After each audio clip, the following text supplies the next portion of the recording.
Ice Storm, February 23rd. Yeah, we lost power this morning about 5. And according to consumers, we shouldn't have any until probably Monday. Today is Thursday. Yep.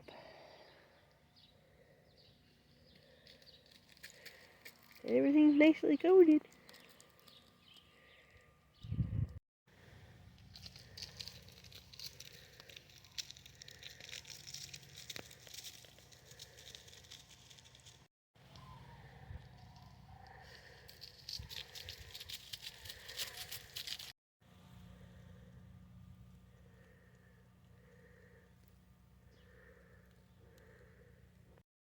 Here's some pretty. Oh yeah.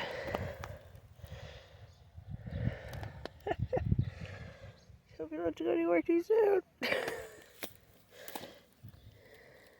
Can't even. Oh man. Yeah, I say there's probably a good half an inch of ice out here. Not cool at all. Not cool. Don't want to get too close to the trees.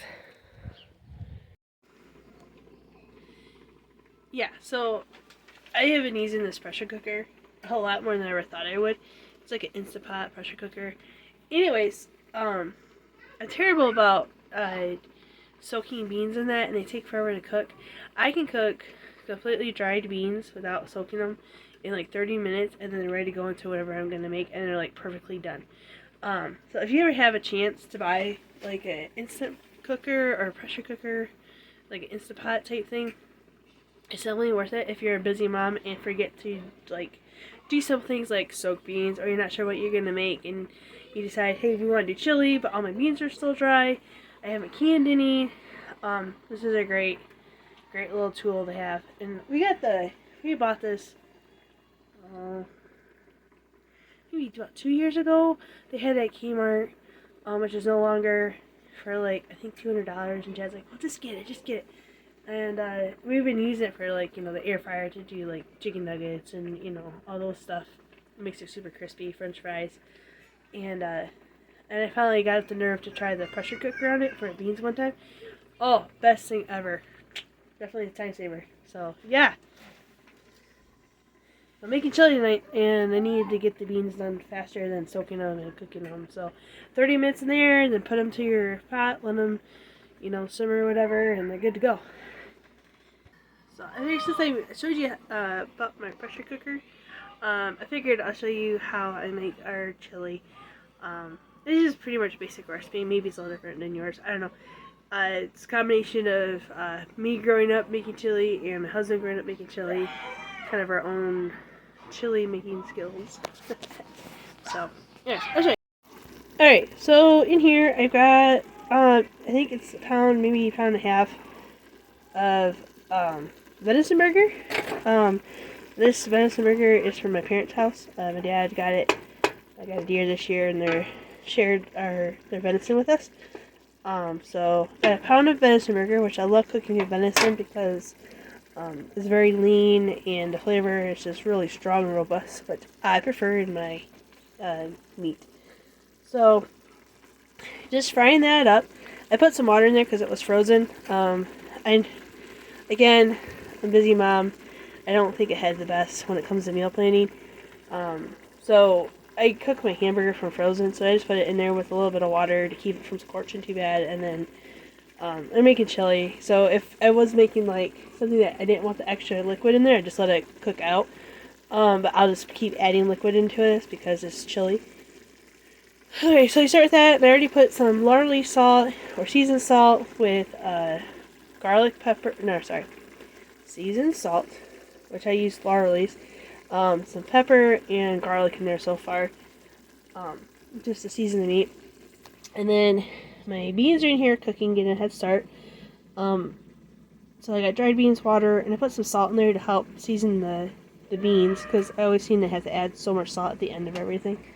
So next, I'm gonna be cutting up 2 onions. I bought some red onions this week, so I'm gonna add a red onion and just a yellow onion.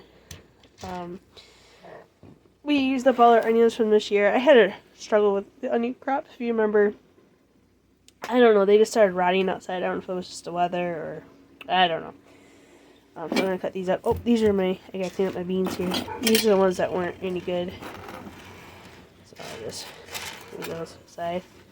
Alright, so I'm gonna cut these onions up, put them up with the meat, let them cook, and then I'll get my tomatoes out. 1 red onion chopped up, and I keep it the pieces fairly big. This is chili. So there's my red onion. Alright, 1 yellow onion.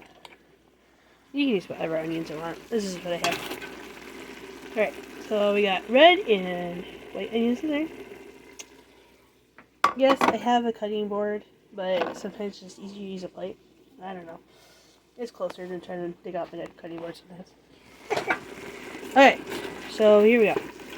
So we're just gonna stir this up, let this cook a little bit. Chili is one of those things you can start early in the day, get all your pieces in there, and just let it simmer as long as you want. It's always better the second day anyways. But with the family of 6, there's very little left over the next day. Alright, so I'm going to let that simmer a few minutes. I'm going to go find my tomato. Oh, before I go down to get my tomato, I got green peppers here. I got some green peppers here. These are the peppers that we grew in the garden. They got covered with weeds. But I'm going to add some of these to my pot.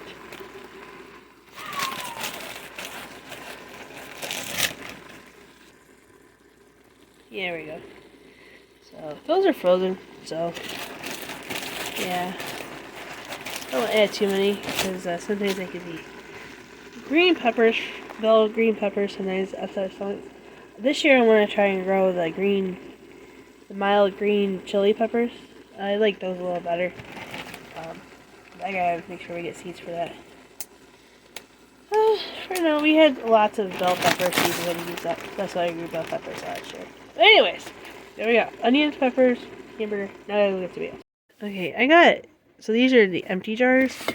I got 2 places where I keep jars. One's in the back room with the freezer, and then this year I've been putting these empty jars back down where I keep the canned goods. It's because I'm running out of room. I'll go downstairs and take care of these. Alright, so here is where our pantry is at. Down in the basement where it's kind of cool. So there's, it's got tomatoes, I got these peppers we need to use up. More peppers, green beans, empty jars, peach. Oops. So yeah, so I got that stuff.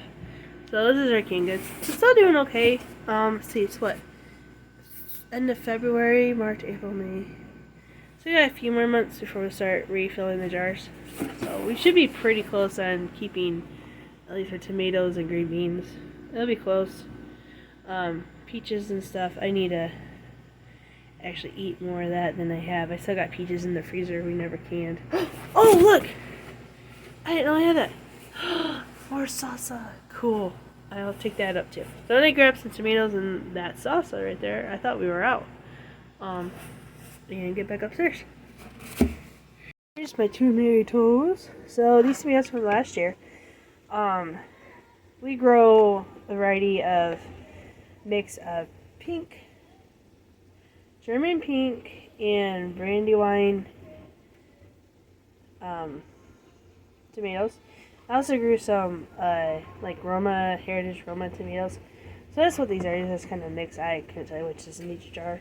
But so these are whole tomatoes, so they're chunky. When I can tomatoes, I either do whole tomatoes, and I just squish them in the jar, or I'll do sauce where I blend them up, cook them put them in the oven, skin them, core them, put them in the oven, cook them down, then I blend them up, put them in a jar for sauce. I don't season my tomatoes. I figure I'll season them when I cook them, so there's no sense in that. But I do put lemon juice and salt. Other than that, they're just plain tomatoes. So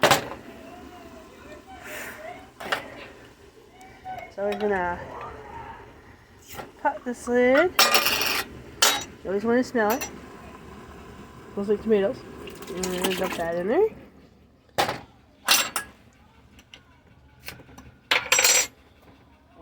Number 2. That in there. There we go. There's our base for that. And I'm gonna fill up, rinse these out, and put the juice in there too. Alright, and there we go. There's our base for our chili. So we've got onions, green peppers. Again, you can use any kind of onions, any kind of peppers you want.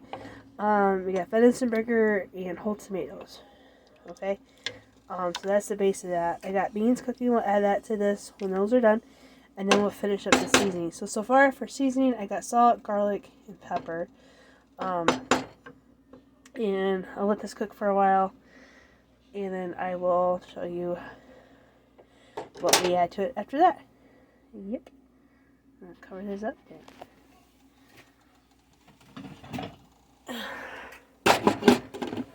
So there you go. We'll let that sit there and cook and check on it a little later.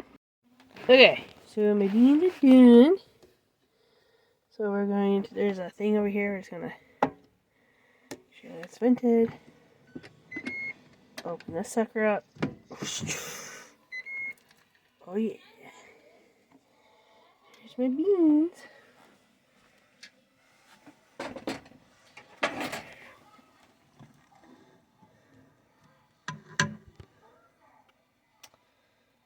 There we go. So there's my beans, all perfectly cooked. They got black beans, white beans, and they're like a kidney type bean. They're like 1,500-year-old bean. They have cave beans they found in a cave. Anyways, they're like a kidney bean. So yeah, so I'm gonna scoop these out and put these in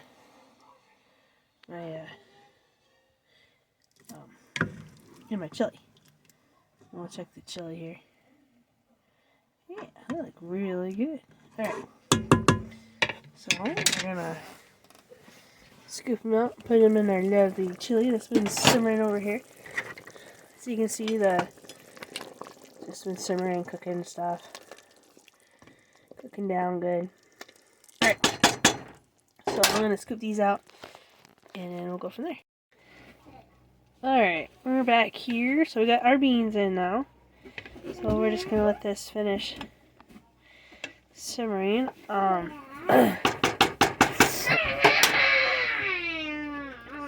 my daughter's being extremely loud back there. Okay, so there we go. We got beans in.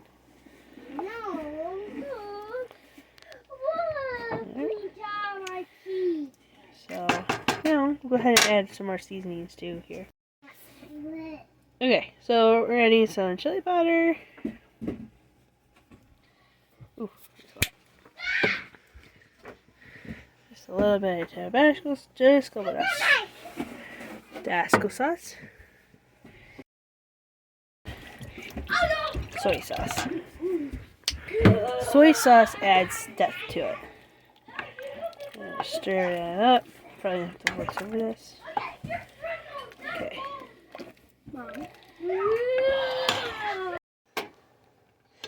Alright, here it is, pretty much done. Just waiting for Chad to come home. I'll be making some cornbread with this. Yeah, so and the seasoning is just kind of season to taste. Like I said, I put soy sauce, salt, chili powder, garlic, Tabasco sauce, salt and pepper. Just kind of to your liking. If you want to go hotter, you can always add more peppers. Just kind of put some in, taste it, put some more in, taste it. Yep, there you go. Cheesy. Get started on the other stuff, the cornbread.